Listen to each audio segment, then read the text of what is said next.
Olá pessoal, nessa segunda atividade com simuladores, no caso, circuito de envio do sinal de invase ao CLP, a tarefa principal aqui é calcular os resistores necessários para que a gente acione esse relé com o transistor adequado.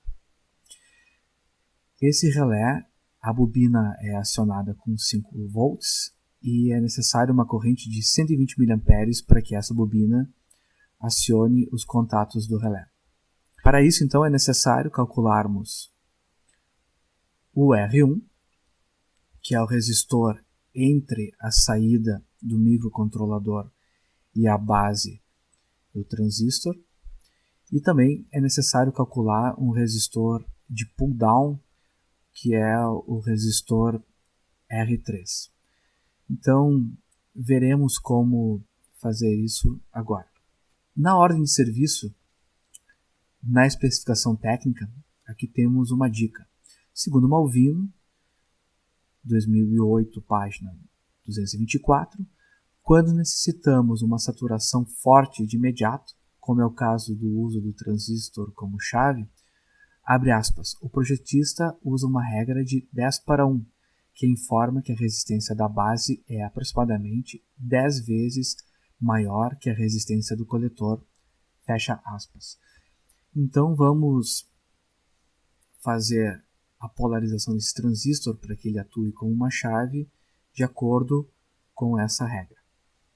O circuito em questão do simulador é esse aqui, um transistor NPN, o resistor de coletor aqui representando a bobina do relé, o resistor RB, que é o resistor que vai entre a saída do microcontrolador e a base do transistor, e a fonte aqui, no caso, 5 volts, tanto para representar a saída do microcontrolador, quanto a tensão que vai alimentar o relé.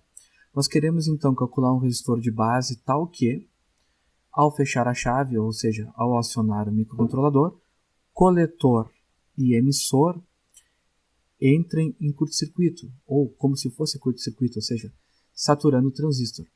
Dessa forma, coletor e emissor entram em contato virtualmente, claro, e toda a tensão da fonte fica em cima da resistência do resistor de coletor, que no caso representa a bobina do relé. Então, nós precisamos fazer com que flua através da bobina do relé, ou seja, aqui representado pelo resistor de coletor, uma corrente de coletor adequada. Sabemos que o resistor de coletor é dado por a tensão da fonte V1 dividido pela corrente de coletor. No nosso exemplo, nós temos que a tensão da fonte é 5 volts, a corrente de coletor é 120 mA. Com isso, substituindo na fórmula, temos que a tensão V1, 5 volts, e a corrente de coletor, ou seja, a corrente que aciona o relé, 120 mA. Isso dá uma resistência de coletor de 41,66 ohms. De acordo com a regra citada desse autor Malvino, a resistência de base ela tem que ser 10 vezes a resistência do coletor.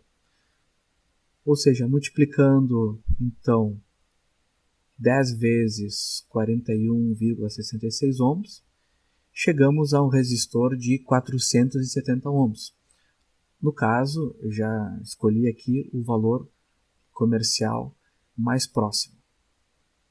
Então, a partir disso, basta instalarmos o resistor de 470 ohms entre a saída do microcontrolador e a base do transistor e vamos colocar um resistor de pull-down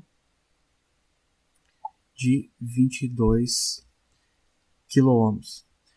Esse resistor de pull-down ele só precisa aterrar a base do transistor quando a tensão aqui na saída do microcontrolador fica indefinida.